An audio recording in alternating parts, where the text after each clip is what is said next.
All right. Hello, everybody. Welcome to another installment of Resilient Woman on this Women's History Month. And today I am coming to you from my local coffee shop, Sip and Savor. And I am just excited to be here. They have significantly decreased the number of tables. And as you can hear, probably in the background, you hear them making coffee and all that good stuff. But I'm just excited to be outside of my house. But that's not why we're here. We are here to talk to. So, what I will say is, you know how sometimes people say, and Latasha, you have to tell me if you've heard this too. People talk about not being able to make new friends as an adult. And, I've always dispelled that myth and I've always said that I don't think that that is true. And this is a woman that I have recently met, and just we have hit it off and connected so quickly. And I'm so excited to share her with you all. And so, ladies and gentlemen, I want to introduce you to Miss Latasha Davidson. Ah, Well, hello, hello, hello.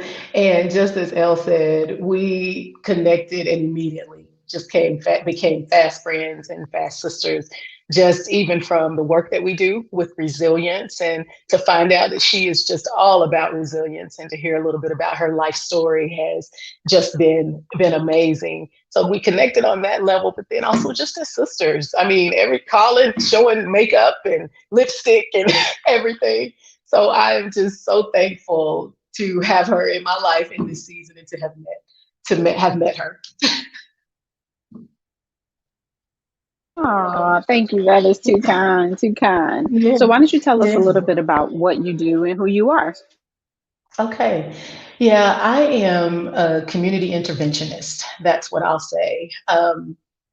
Community intervention from the standpoint of I work with not only individuals to help increase their individual resilience, but I also work in several community capacities. I've done everything from sexual assault prevention to suicide prevention, violence prevention as a whole, and resilience. So, from a community standpoint, helping communities look at what they can do to increase community sustainability and development in particular areas that they might need. So, yeah. Awesome. Thank you. Thank you so Yeah. much. So, you know how this starts off. You've seen some of the other interviews. My Mm. hashtag that I use all the time is obstacle opportunity. And so I would like to hear from you. What is an obstacle that you have been able to turn into an opportunity? Yeah, that's a loaded question, ma'am. That's a loaded question. When I think about life and all of the many situations that have come my way, taking an obstacle and making it into an opportunity, I think should be my life mantra. But the one is, as I think about it, the primary one I would say would be as a woman going through a divorce after 25 years in a relationship, 22 years being married. I got married at the age of 19, had been with my ex husband since the age of 16. So at the age of 40, found myself going through a divorce. And so not knowing how to navigate life as a single woman has been it's been a journey, I guess I should say.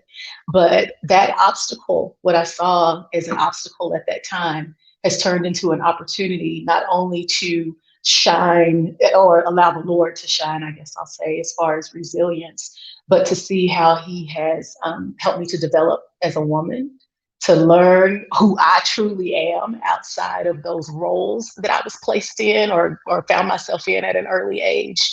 So that's definitely the opportunity that came out of it was the beauty of learning me and who I am. Still, that's still a journey though. Oh, yeah. Oh, that's look, that's a journey that we all continue to go on, right? Like no matter what is Mm-hmm. happening or what's going on.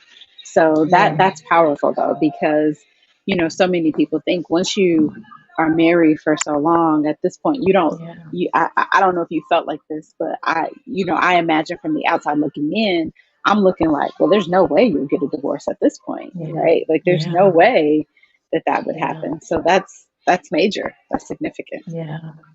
So Yeah. in that and Yeah. thinking about that, go ahead. You wanted to add something? No, well, I was just going to say, yeah, and that was part of the hard part of making that decision was this is all I've known. This is what life is to me.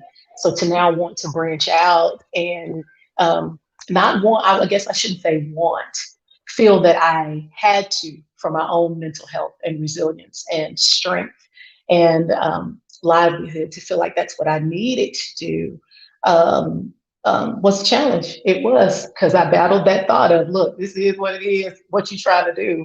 Um, so absolutely, absolutely, that's a decision, part of the decision making process. No.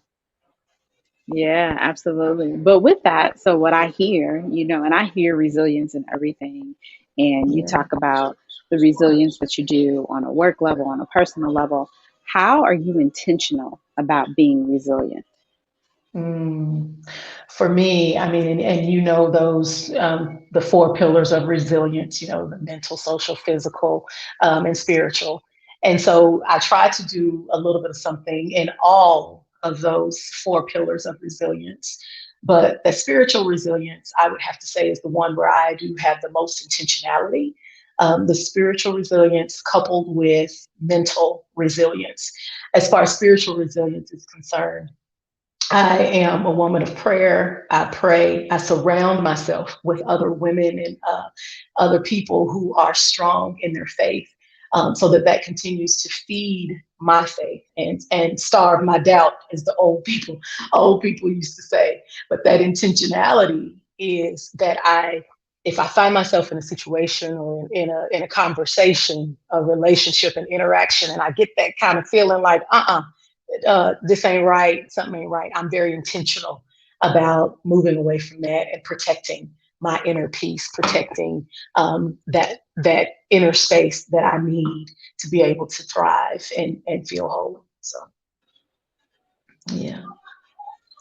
Man, that protecting of peace is Mm. so important. It's so major.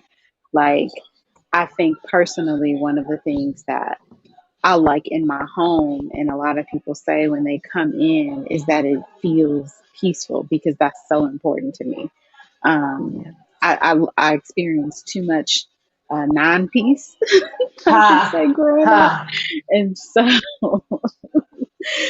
so for me, it is very important. It is crucial that I have Mm. peace in my home. So I get that.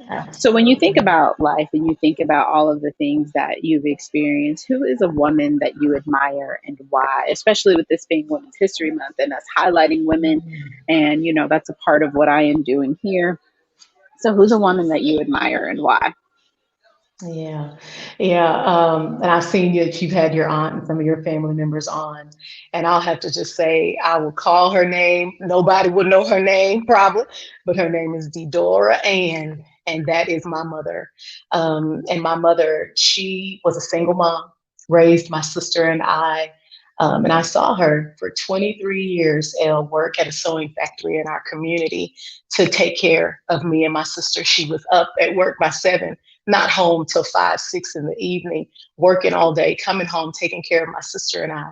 And she passed away at a very young age. She was only 43, passed away of an aneurysm.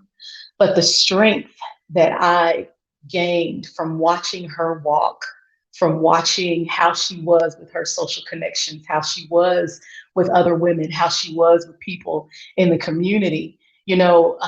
I think about when she did pass away at such a young age, at her funeral service, when I tell you the walls were lined with people, it took almost an hour for everyone to go by and give their farewells to her. Um, and when I saw that, not only through the tears, but I just saw that's a woman of impact.